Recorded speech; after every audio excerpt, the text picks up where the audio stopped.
This is Beatwalla, serving up the stories behind the beats and taking you straight to the soul of exceptional artists, as we sit down every week to unravel what fuels their artistic expression and creation, here on Beatwalla, with me, Jo Ewell. So today, we're back here at the Amsterdam dance event, and I'm joined by Detroit duo Octave One. Brothers Lenny and Lawrence Burden electrify with their live sets that combine funk, house, and symphonic beats, and their versatile techno sound has influenced dance music worldwide and led them to launch their own label, 430 West Records, and remix for the likes of Massive Attack, Joey Negro, and Inner City. But they are here this week at ADE, and they're going to be presenting with Mr. Dave Clark on Friday night. Guys, welcome to Beatwalla. Thank you for having us.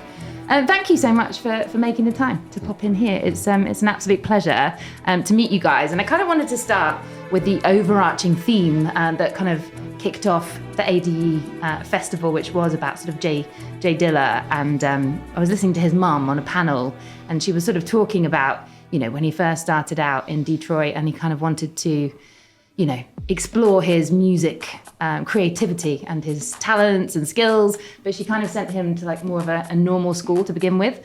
And she really like gave us an emotional moment to reflect upon when she said that she felt she was kind of trespassing on his heart after 2 years of going to school. And then she let him pursue his desired, you know, path in life. And I kind of wondered, you know, you guys, I know that your mum sent you to piano lessons at a pretty young age. So I was kind of wondering how you feel about that, you know, that kind of parenting role in the kind of evolution of your musical wizardry, if you like. I mean, we had piano lessons because she was just basically keeping us out of trouble. And it really wasn't for us to make a career out of this by any stretch of the imagination. It was, you know, she had, at that time, it was three of us. She had three young boys. And, you know, and also piano is good for math and it helps you out with these other things. But it was never for us to actually make a living and be professional musicians or anything like that. Just part of our growth. I mean, we also had lessons in music in our elementary school in our younger days. But, you know, I don't think our mom was ever actually steering us towards any type of career. She was just giving us things that make us more rounded humans, as opposed to like steering us. And realistically, is like Lawrence is like he was actually a very good sax player. And we've all actually had music classes. I was never an accomplished musician. It wasn't until electronics where I was able to take what I could hear in my head and make it actuated into the actual world where you can actually hear it. Electronics allowed me to do that. So it wouldn't have been something where she could have seen from us at a young age anyway, because there were, you know, we didn't have access to the, you know, drum machines and synthesizers when we were young. So our path is different. It's just, for us, once again, music was just something to help to round us out. Okay. Same for you? Similar experience? Yeah. By that being my brother, yes, it was a similar experience. Mom just really, she wanted to make sure that we were taken care of, as far as we were 2 years apart. So three of us 2 years apart at that time. And that was a handful, you know, so she wanted to make sure she could have us in one spot and we could all kind of enjoy what we're doing together, because we grew up quite close, you know, so that was her thing, just kind of keep it in the family. And she loved music around the house as well, even if it was bad music at that time, you know, so she dealt with it, but she loved music. So, and that was her thing. She always liked to have music around the house. She always wanted us to take instruments. And I think I took it all through high school, all the way from that point up through high school, you know, so I always loved music, you know, but that wasn't a career that she was driving us towards. It was just basically to kind of keep a track of us, you know, because we'd be in the streets and be all over the place if she didn't. So it was a way to keep control. Nice. Yeah. I mean, you allude to this idea of being a little bit naughty as boys. So she needed to keep you on the straight and narrow. But I mean, you know, I know that you don't live in Detroit anymore, but what was, you know, what was it like growing up there in terms of like needing to stay out of trouble? I mean, Detroit, trouble was everywhere. It's just part of, and especially because, we're not necessarily always were in the nicest neighborhoods. It's just how Detroit is. Yeah. And it's, she kept, we like to say she kept her foot on us. She made sure that, that we kept, on the straight and narrows. So when it looked like we were straying, she would do things to eat up our time. We had bowling. We would take it was all kind, anything to keep us out of the streets. He would do, So it was lots of fun growing up in Detroit. But yeah, it was not necessarily the safest place to grow up, but it's Detroit. Yeah. But when you grow up in that kind of atmosphere, that's just what you know. Yeah. So it might not have been maybe the safest to someone else, but that's what we knew. So it was just, hey, it's a playground basically. The city was our playground, and that's how we kind of dealt with it. I think it's just interesting because obviously, I'm not from there, and I think a lot of people don't always naturally associate Detroit with being the birthplace of techno, which clearly it is. Yeah. And I think it's just interesting to kind of understand a bit more about what that was really like back then as part of the second wave, if you like, of kind of creators of that sound, and to understand what growing up in that environment really created in terms of the musical path that you took, and how that kind of shaped the sound of techno. At that time when we were coming into making electronic music, it was really a perfect storm. We had really great radio. At that time, there were new electronic instruments being introduced that were not being received by the general public. That things like the 808 and the 909 were not great sellers. So you can find these things used in pawn shops. Pawn shops basically were places where people would go and sell things that they didn't want, like a TV that they didn't want, musical instruments that they didn't want, jewelry, jewelry that you didn't want. Yeah. So a pawn shop, you actually could go and they would give you money, and you could say, well, look, either I can sell it to you, or you can give me a loan and get your piece back, or whatever. But that was part of the perfect storm with radio, with being able to get used equipment pretty easily. It was still expensive, but you could still find it. You can find unusual things to buy, unusual pieces of unusual instruments.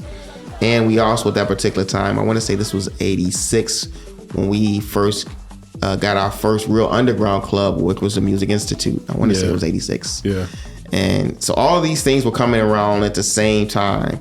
And then with the radio, our first real underground club, being able to have access to electronic instruments, and it was just a perfect time to find yourself musically. You just couldn't beat it. And when I say our radio was good. It was very influential to what we needed. Most time radio is clouded and kind of programmed, but it wasn't Detroit radio, especially at that time. It was just locally free. programmed. Yeah, locally programmed, free flowing. Yeah. DJs kind of just did what they wanted. They had their own style, their own influence that they would bring onto the airways. And so Jeff Mills was on the radio. Yeah. Derrick May was on the radio. Alan Odom was on the radio. He had an alternative show. Then we had very good stations. We had everybody who's coming up and came up in our era. We all talk about Electrifying Mojo, which we were all influenced by Electrifying Mojo. Yeah. He would play such a huge variety of music, things that you would never think that you'll be exposed to. He would play a complete sides of an album, a complete side, and flip it over and play the other side. So that's what he was like. Yeah, and we loved it. Yeah. We all tuned into his show. Yeah, so that it was just a perfect storm at that time, and that's really all these things fed into the birth of techno. And then we had Juan Atkins was his original band Cybertron. Once we figured out that these guys were from Detroit, it was like, okay, we want to try to make electronic music. Yeah. We were buying the records, and then we were looking at the records, and it's like, wait, these records are from Detroit. It made us want to at least try to make this music, because it looked like it was actually obtainable. It was something that we can actually, go after, as opposed to looking at a record that was from some other place. It was just such a perfect storm at that time, and that's really what all of us on the second generation, we all got exposed to that type of all these things that we just talked about. All these things we were all exposed to around the same time. So it was a very, very special time. Of course, during that time we didn't know it was anything different. It was something special. But when we look at it in retrospect, it's like you can't reproduce what happened to us, that time period. Yeah, no, I'm a massive radio fanatic. That's obviously yeah. But I was reading about the electrifying Mojo radio personality and how he kind of fused in this kind of jazz and funk and soul into the kind of sound of techno, and was apparently aggressively playing electronic music at a time, I think in the 70s and 80s when nobody else was. And I find that quite interesting in terms of the way you say it's played such a huge role in the way that you made that sound. Yeah, I mean, 'cause he played things like Kraftwerk. He played, of course, anything Parliament Funkadelic he played. Prince. He played... Ted Nugent. Yeah. B-52s. Devo. Just everything you can think of. Yeah. And it would just go into his melting pot of music, And he didn't care. I mean, it just had to be funky. Whatever he played was soulful. It had a certain pulse to it that you just kind of drove, you were driven to it, So that's what we loved about it. And literally, he'd play a whole side of an album. Whole side of an album. Flip it over and play the other side of the album. Yeah. So, I mean, we could hear Prince's whole album. We could hear Parliament Funkadelic's entire album. I mean, it's from one radio presenter. Yeah. I mean, so. Then he played the disco mixes. Oh, the disco mix. Yeah, all the 12-inch mixes of stuff. Yeah. Things that you would, that you would not be exposed to on regular radio. So he was a huge influence on all of us. Absolutely all of us. We all listened to Electrifying Mojo. We all did. I mean, you mentioned Juan Atkinson and obviously the fact that your first track went out on Derrick May's label, Transmat. And I think you had a little sneaky secret session or two in his studio prior to that he didn't actually know about. Is that true? Yeah, because he wasn't even in town. We were actually renting Metroplex from his brother, Aaron Atkins. Yeah. And so when Juan wasn't in town, Aaron will rent the studio out. So, I don't think Juan knew it at the time. Yeah, I don't think Juan. I'm almost sure Juan didn't know it at the time. He didn't know it. A few extra pennies in the pot. Yeah. That brotherly love. Yeah. I mean, so we and at that time actually, this was Techno Corner, so there was Transmat was upstairs. Right below Transmat was Metroplex. And then around the corner was KMS. Yeah. So Kevin Saunderson around the corner, Juan Atkins, Metroplex downstairs, and Derrick May upstairs. So, and they would actually loan each other pieces of equipment. So at that particular time, in Juan's studio, he had a keyboard that just came out from Roland that Kevin had bought. And he was letting Juan use it, so it was sitting in Juan's studio. Yeah, he was letting him check it out. Yeah, had him check it out. So that we used that to make our first record. Yeah, it was a Roland U20. It just came out. I don't think Kevin was too happy because we used it before Kevin he could used even it to make a record from it. Yeah, he bought it to record with. And, we're like, oh, cool, U20. All right, great. We saw it in magazines. We saw pictures of it in magazines. Oh man, this is great. We'll never be able to afford that keyboard. Yeah. So that was a lot of fun. Yeah. And at that time, we were actually even introduced to Anthony Shakir. So Anthony Shakir was just supposed to be our recording engineer at Metroplex. So he worked down at Metroplex. He was part of the Metroplex crew. Everybody had their crews. Everybody had the crews. Like Carl Craig was at Transmat. Mark Kitchen was at KMS. Yeah. And then downstairs was Marty Atkins and Anthony Shakir. They were at Metroplex. And Anthony Shakir, we call him Shake. And so Shake, instead of just being our recording engineer, he ends up being pretty much part of this record. He helped us build this first record. This is our first time ever in a recording studio ever, period. Up until that point, we had bought a couple of drum machines. we're sitting around in the corner, sitting around on the floor, plugging stuff up, trying to figure out things work. And Shake really showed us how to make a record. He showed us how to make a record. How we make records now pretty much is from that studio session with Shake is how we kind of still do records. So, and he was a huge part of our first record, wrote the lyrics. I mean, he was a big part of it. So it was, once again, another perfect storm. And at that time also, they were doing the second techno album. So Virgin Records did the first techno album, and this was the second techno album. So we ended up on the second techno album because we happened to be making a track at the time that they were actually putting together the second compilation, the second techno compilation. So another perfect storm. You just can't. It was just so many things that were happening. The timing was just incredible for us in that particular time, and we weren't on sTransmat. No, we weren't on sTransmat. We were just renting time, making music. Yeah. And Shake sent the music over to, I think Derrick was in London. He was in London with Neil Rushton. Yeah. And Neil loved it for the album, and Derrick claimed it.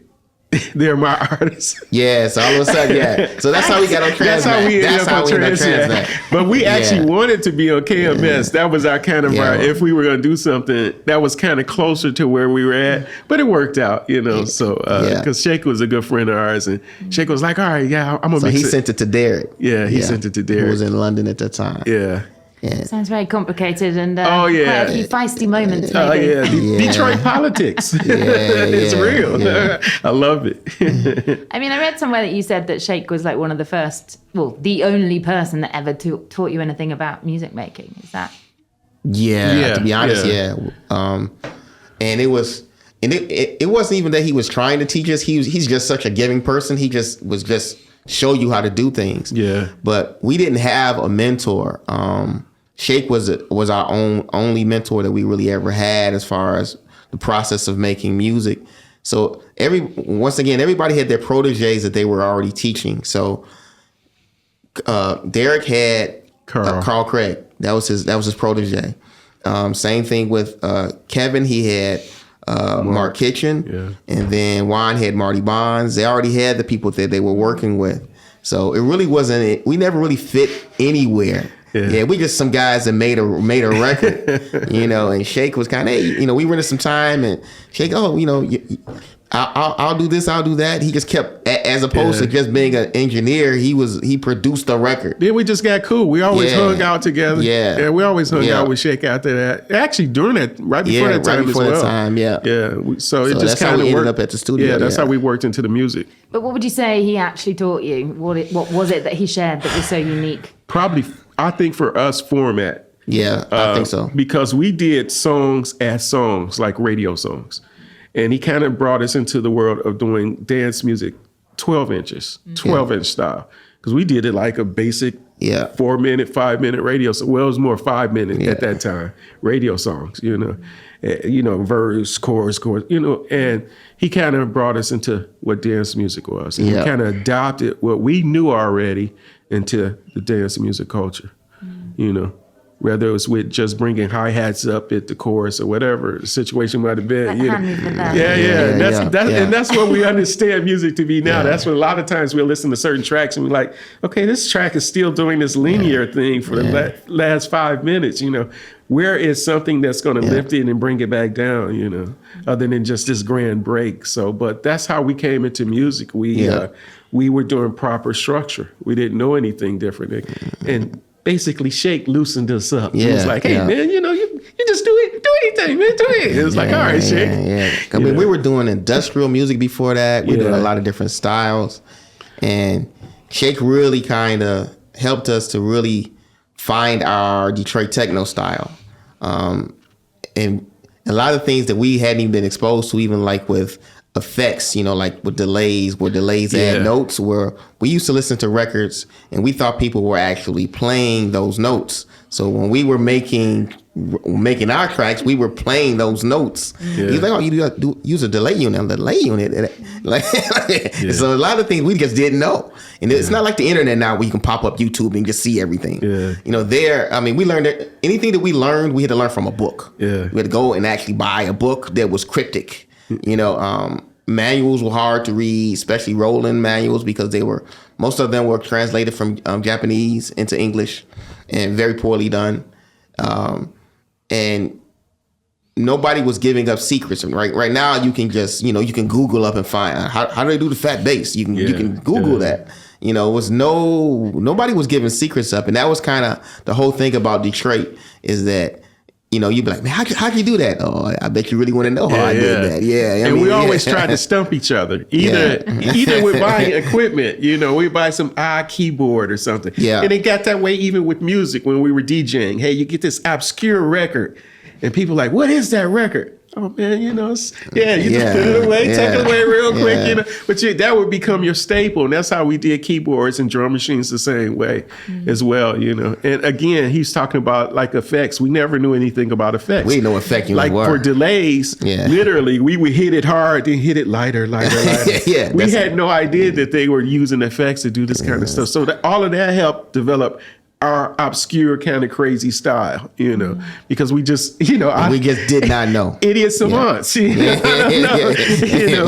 that's what it was. We're just doing our thing, and it just worked for us. Nice. I mean, you say about using Juan's, his kit, which was obviously probably slightly beyond your means at that point in the game, but other people have used your kit in the past, and then kind of like they were giving you tracks that sounded a little bit like your style, and I kind of I thought that was kind of interesting when I discovered that. We actually did.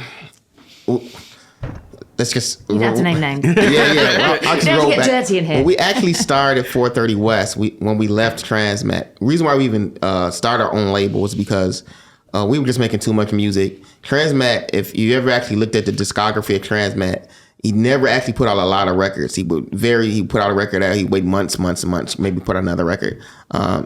We were just making all these tracks. We were a factory. Yeah. And he was a art gallery. Yeah. So we were two different philosophies. Two total different philosophies. There was too many of us on our side to kind of make it artsy. It was more, hey man, I'm producing. I'm steadily producing.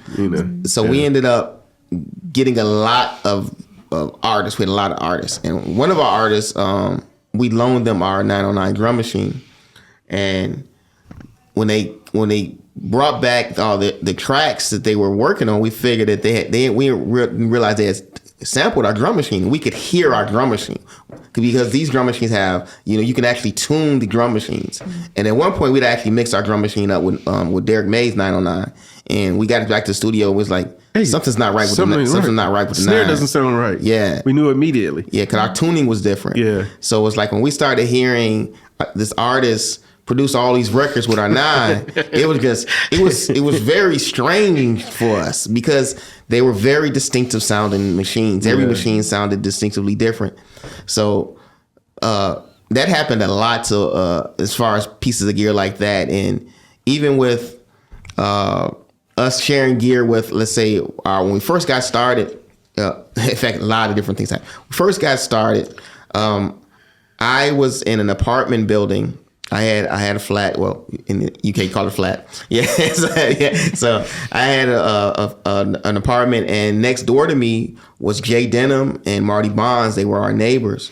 I want to say Carl Craig's sister lived in the same apartment building upstairs. And then Marty Bonds' brother, who was in the band he's actually in the band called Strand. He was also in the building, and we would loan each other equipment, and that's how we would finish a record. Nobody had enough. Nobody had enough for one. Yeah. So I had to get this guy's keyboard. He'd come get my drum machine. Get this guy a sampler. Yeah. And that's how we would finish songs. That's how we make music. We had drum machines. I want to say we didn't have any synthesizers to begin with. That's right. We sure didn't have any synths. Only drum machines. We only had drum machines. We had to borrow synthesizers. Then we eventually got a sampler.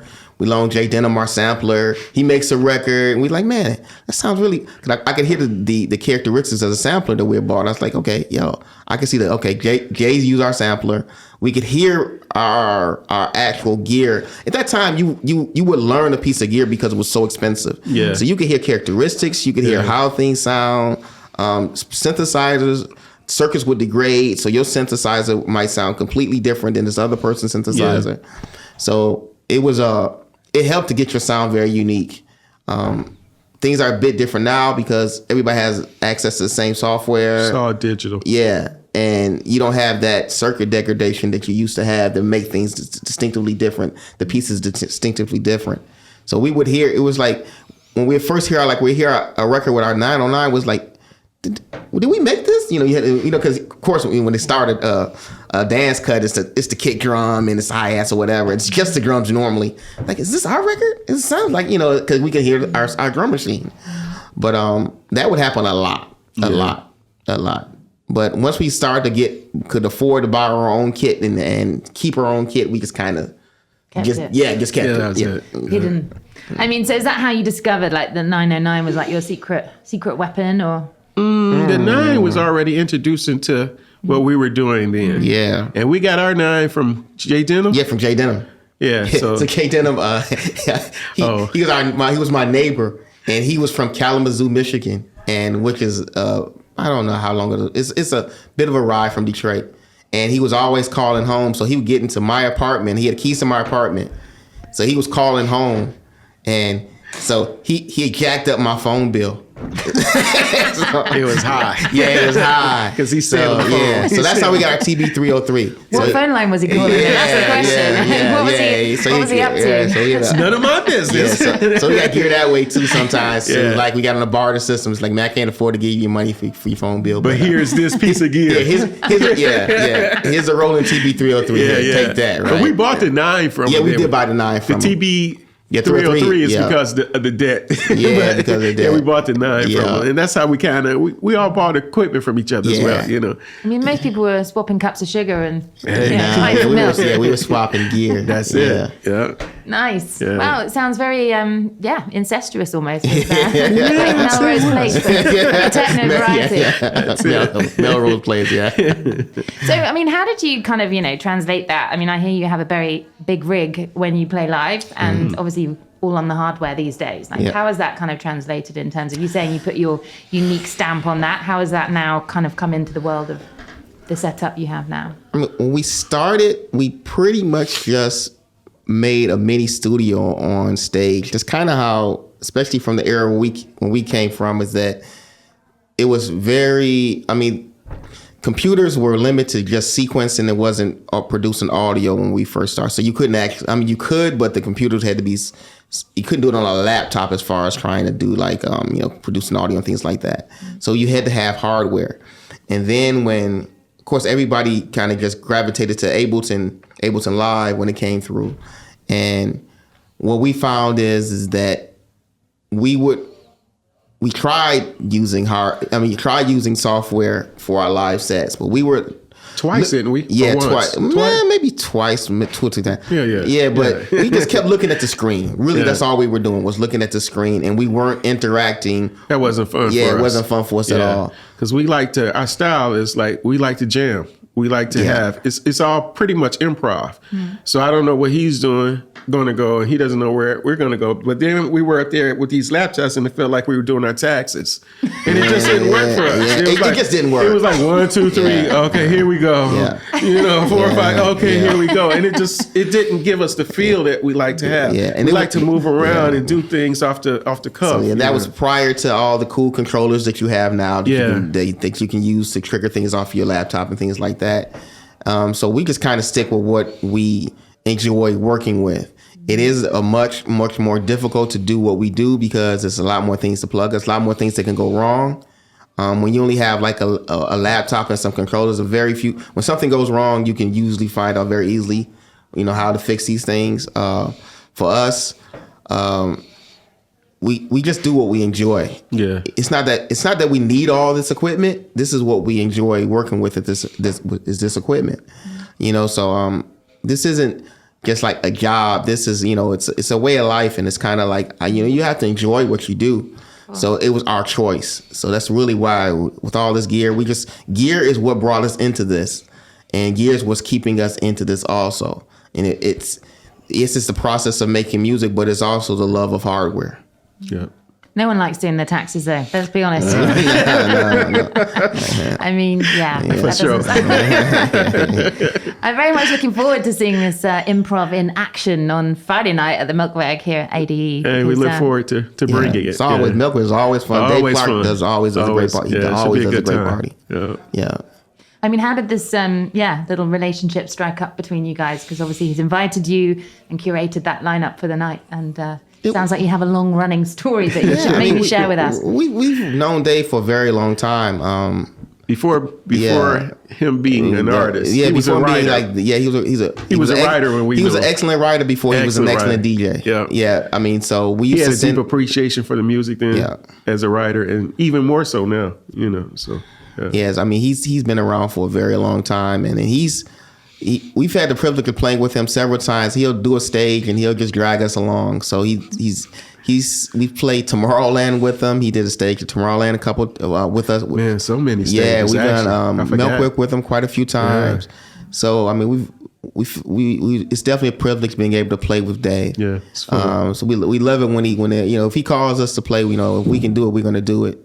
Because it's always he curates a very good night. The nights are always great, and he's just a great guy to be around. So we look forward to it. Whenever we can play a gig with Dave, it's a huge privilege.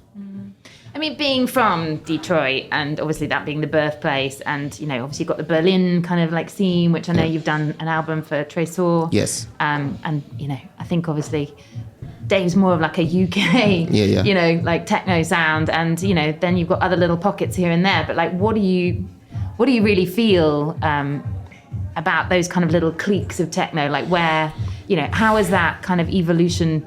Obviously, Detroit came first, but how have those other kind of areas maybe made the sound like a little bit different that you dip into?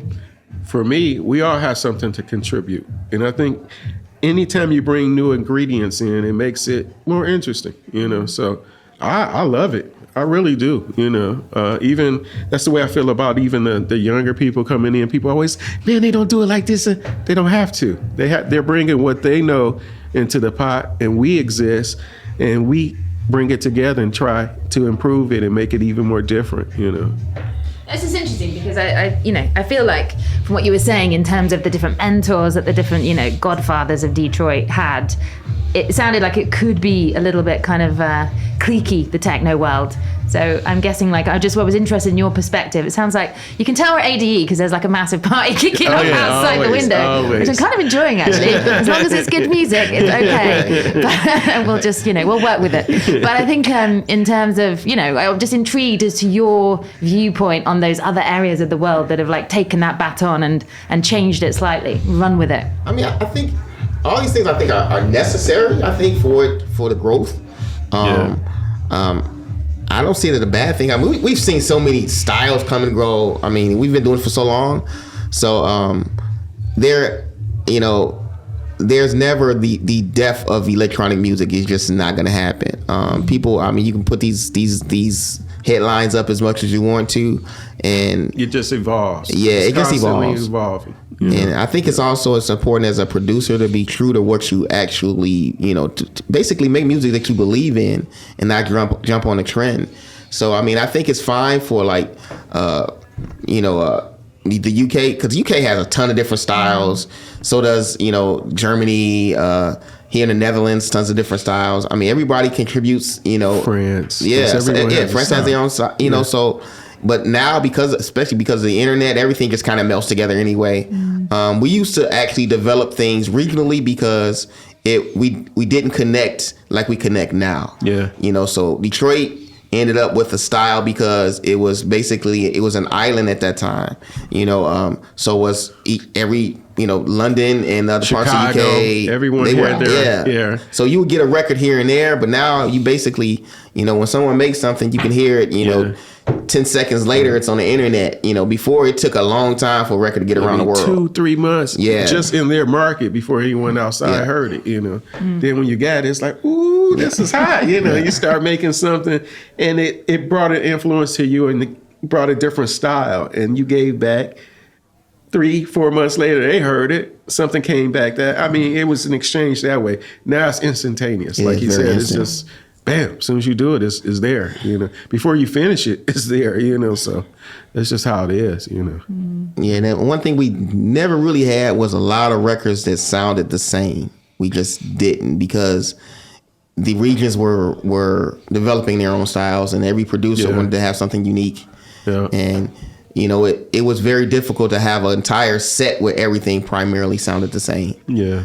Very, very difficult. And now it's very easy, you know, where you can have a complete set where you can play for 2 hours and not really have any just, you know, tracks that jump out that are very distinguishable from the other tracks. So that's, that I think it's a bit harmful, because everyone wants to copy each other, and we never want to copy each other. You know, we all wanted to be unique. Yeah. That was our whole thing. I don't want to sound like this person, and you never want. And we find now, even when we go back with our old catalog, that it's very hard to date our music. We can't even say, well, this was done, you know, 2010 or whatever, because we didn't do anything for that time. You know, now it's kind of easy for certain styles, so you can say, well, this is a trance record and it came from this, you know, this period. That was what we found was very distinctive with Detroit Techno. It was very hard to say that this came from that period. You know, unless it was just a massive hit that you can timestamp it based on your memory. But yeah, that's the only thing that we've ever really saw was the trends that we never really had that kind of trend coming out of Detroit, where once again, like you say, like we can go drum and bass. It's like, oh, it's just taking over. Yeah. But we never really had that kind of movement, you know, and it was good and bad for us, because our growth was based on us as individual producers, and it wasn't because of us, the scene that was just backing up the Detroit techno scene.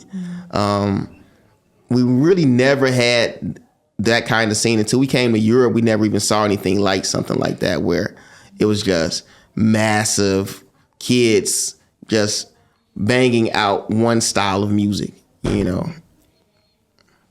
I love the title of your first EP, Octivation, and obviously that was a massive success, but the second one, not so much.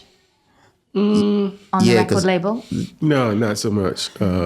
We were experimenting. Yeah, you know, it's like our introduction to the music business. We were like, "This is the music business."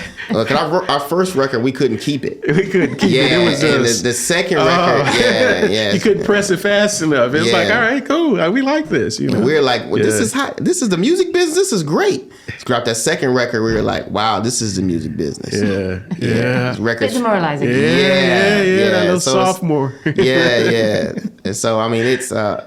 We've learned a lot. And then our third record was great. Yeah, third record, we ended up like licensing this thing all over the place. It was Theme for Love Parade. So I mean, it's just hills and valleys. Yeah. Hills and valleys. I mean, that's the career. It's hills and valleys. Yeah. You know, nobody just goes up, and hopefully you don't stay down all the time, you know. Yeah.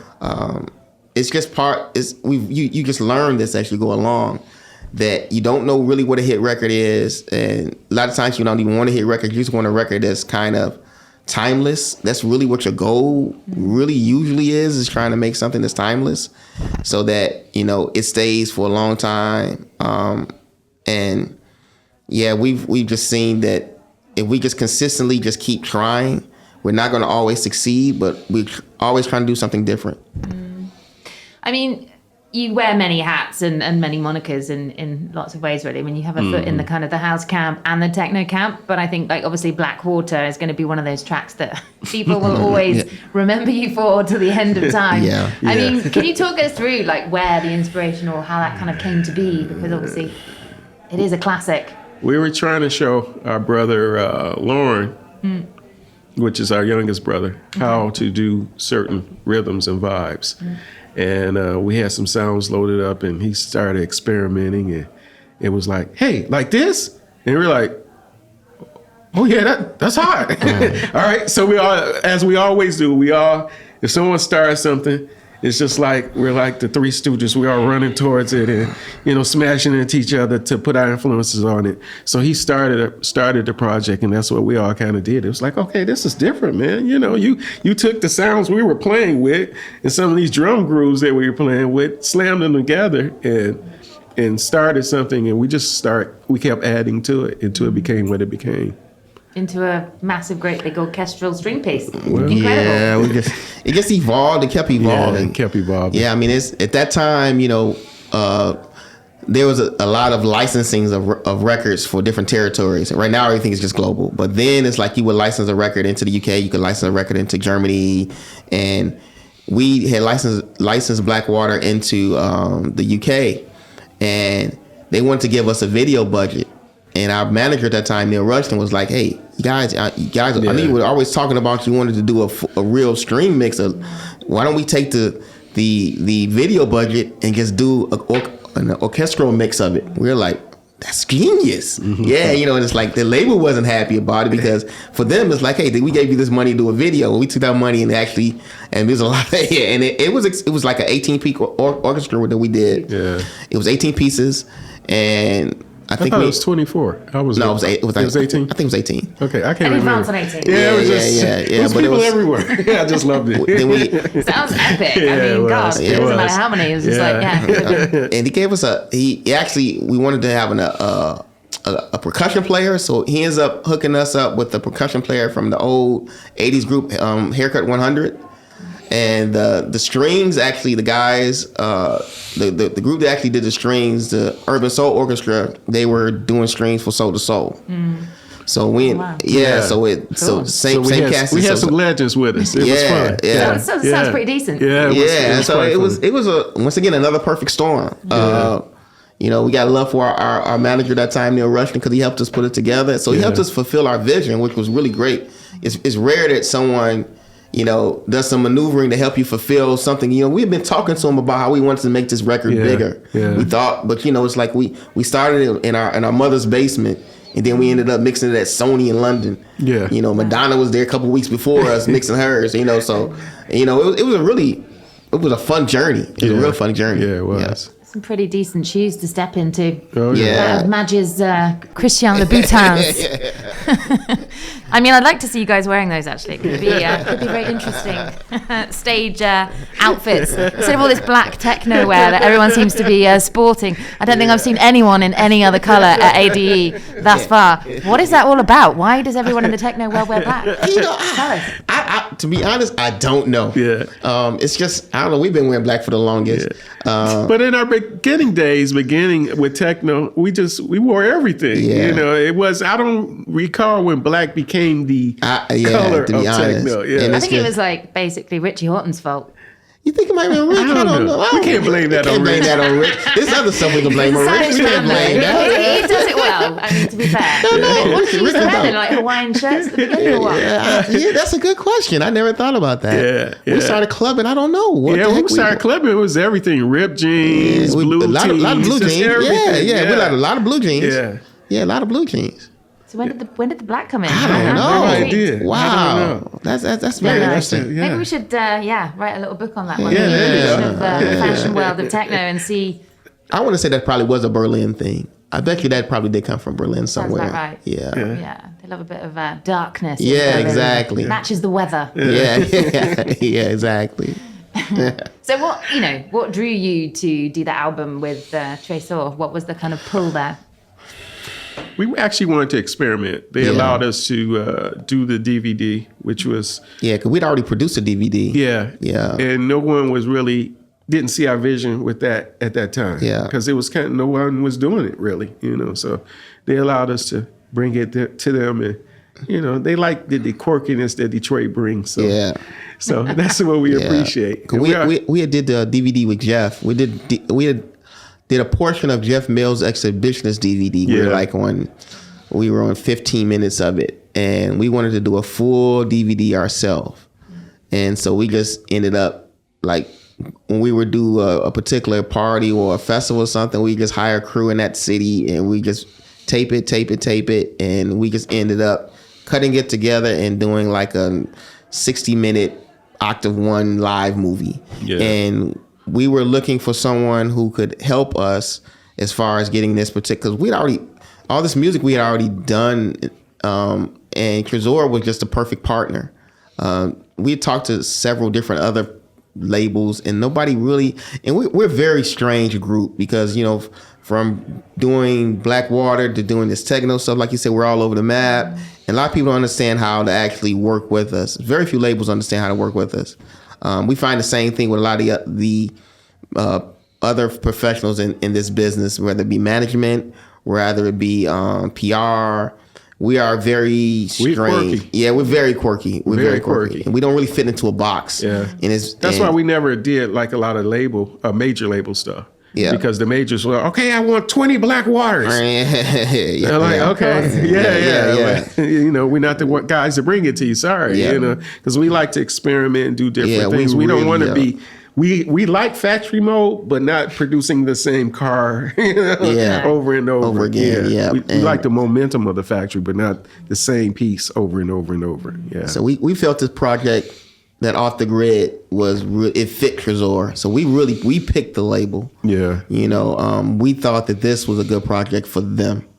And it was actually it was a good time for us too, because we got a chance to kind of reground ourselves. Because we find that we have to do that sometimes. You know, you end up playing a lot of these bigger things, and you kind of want to go back a bit more underground and back to basics. Yeah, that's basically it. And Trezor was great for that. We were doing a lot of Trezor parties at that time. You know, so we really had the same vision at the same time with the label. So it worked out really good. What is the moment when you realize you need to go back underground like a mole? Well, that was actually after Blackwater. That's when we decided to go back underground. Yeah. Because you felt too commercial, or? Well, we felt like we didn't fit all the places that record went. Yeah. Like Ibiza? Yeah. We eventually ended up playing in Ibiza, but at that time, no, we didn't fit in Ibiza at that time. Yeah. The record did, but we didn't. Interesting. Why not? Yeah. Why didn't you fit there? Because we didn't do a complete set of songs that sound like Blackwater. We would go from Blackwater to something like Empower. This track it was a much harder track. So we had this one piece, and it just wasn't a collection. It wasn't a collection of those tracks. You know, it was just. And they wanted more collections of things of that nature. You know, we didn't produce that at that time. That really wasn't where we were at. You know, and it sounds like a feel-good track, but it really isn't. Blackwater isn't. Oh, you know. Yeah, but, you know, and so in the rest of our catalog, you know, we just, you know, didn't fit that. You know, we had other tracks that could go with it, but really we didn't have a set of that. And it's very difficult to explain to people that you don't fit into that box because they want you to fit into that box. You know, and that it wasn't. We didn't want to be in a house act. We didn't want to be like. It was just something that, you know, we didn't see the longevity in being a commercial act. You know, the underground is there. Yeah. You know, and and we needed to get back to the roots. For me, I only do it as long as it's fun. So it was starting not to become fun. You know, you go to the shiny club and it's all the walls are white and they changed the color of the club to something. And that's cool, don't get me wrong, but it just wasn't fun. The energy was different. Yeah. You know, you throw it out there and it comes back different. It comes back with bottle service. You know, not everything is bottle, but then it was just like, okay, this is a little bizarre for me. I'm not used to people standing around. I'm used to people covered in sweat and, you know.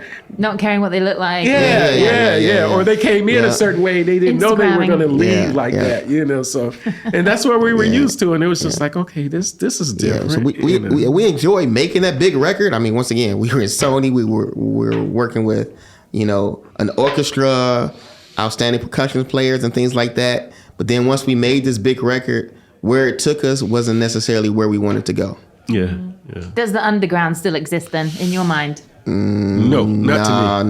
Not the same. No, it's not the same. Not the same it's way not the same. as what we know underground is. No, it's not the same. I'm sure it is. It's new underground to people that are entering It's a new definition of it, but it's not the same. Yeah, it's not the same. No, I mean, I think it's way too much money in techno and it wasn't. In fact, we didn't even think about making a living doing this when we first started. By any stretch of the imagination, did we think about making a living? It was no such thing as a superstar DJ.